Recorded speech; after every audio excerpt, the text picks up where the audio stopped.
Just my people, as they hot, you don't have no. Rufai of Arise TV don't send a very important message to the former president of Nigeria, who they call Goodluck Ebele Jonathan. He don't send powerful message give am concerning those when they back him up, those when they force him to become president. Just listen to Rufai of Arise TV. Please make sure you are sharing this video and tag Goodluck Ebele Jonathan. Some have said yes, Jonathan can come in to the PDP. They've even made the argument for it. Sule Lamido was speaking the other day, said Jonathan can come in. Yes, he has 4 years. It could be a better option. Because the talk about one term, a lot of people posit as the reason why they not reneged against Jonathan was because Jonathan had touted that he was going to do a term. Because anyway, when you look at the argument back then, it was seen that it was the term of the North Jonathan used because Yar'Adua passed after he won the 2007 elections. And then he went ahead for a second term and things didn't pan out. It was a sentiment that was easy to be sold in the North, and with the fact that the coalesced forces with the APC in the South here, they got over the threshold, the 12 points, the 12 million vote plus over 3 million or thereabouts, and he got over 50 million votes. But now, a lot of people have said, oh, because Jonathan agreed, he didn't cause chaos, he called to congratulate Buhari, he's a good man, let us put him in the fray of things. Dear Mr. Jonathan, isn't it shocking that all of a sudden, people that said you were not good enough close to 10 years ago are saying you are the best thing now? Isn't it shocking that they want to turn you into a commodity for their own interests?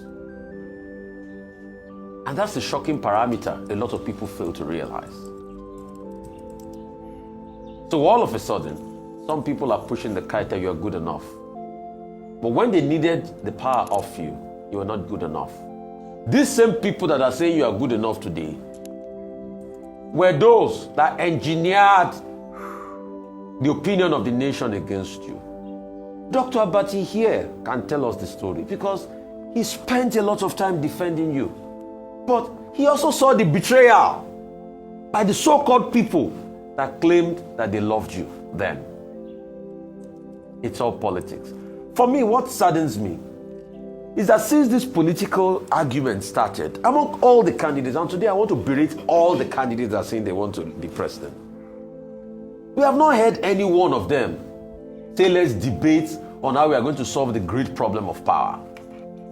We are not hearing them debate about approach to solving the problem of education. We're not hearing them debate about the best approach to healthcare. All we hear them talk about is, this one is from the North, he has 4 years to go, it's from the South, and all of that. Question is, when are the issues going to be the front burner? Okay, first, on the question of the so-called split in the PDP between President Jonathan and Mr. Peter Obi being invited by some stakeholders in the PDP to join the PDP. Well, the issues are as follows. One, the point about President Goodluck Jonathan is still very much at the level of speculation and academics. President Goodluck Jonathan himself has not come out frontally to say that he's seeking accommodation either in the PDP or in the coalition or the ADC. Now, we will need clarity on that because he himself must come out publicly to say this is where I stand. However, as a former president, like all existing living former presidents of Nigeria, it is natural that you'll be interested in the process. However, what is the issue? The issue is that we are being told that he's been pressured, either from the APC or from the PDP or from the ADC or from whatever other political parties to take an interest in the 2027 election. Now, until we hear from him, I assume that everything else is speculative and academic. Having been involved in the political development of Nigeria to the level to which he has been involved. We will expect that he will come out and say, well, this is where I stand in this matter. And then people can have clarity. Otherwise, every other thing is just academic and speculative. That's my first point. The second point, let's interrogate the details. Now, if President President Jonathan suddenly decides to join the PDP, which PDP is he going to join? The same PDP that is in ICU, the same PDP that is in the vice grip of Nyesom Wike, or the same PDP where they are also winning Mr. Peter Obi. Mr. Peter Obi is on record as having said previously that if President Jonathan, who is his benefactor, is running for the presidency of Nigeria, he will not. He will concede to his former boss and political godfather. So there are strands to it. The other major strand to it is that since President Jonathan left power, he has gained in terms of prominence, acceptance, popularity, even regret on the part of the people who once opposed him.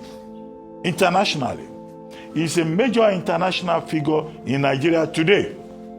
If you are looking at former presidents of Nigeria who have projected this country internationally, you will talk about Baba Obasanjo and you will talk about President Goodluck Jonathan. Is he going to throw himself into, these murky waters of Nigerian politics and lose all of that reputation as a global statesman? So there are many sides to it. That's why I say all of us should just be patient and wait for President Jonathan to now say, well, I'm not just part of this process, I am involved. At that level, all the analysts, can, move from speculation to basic analysis.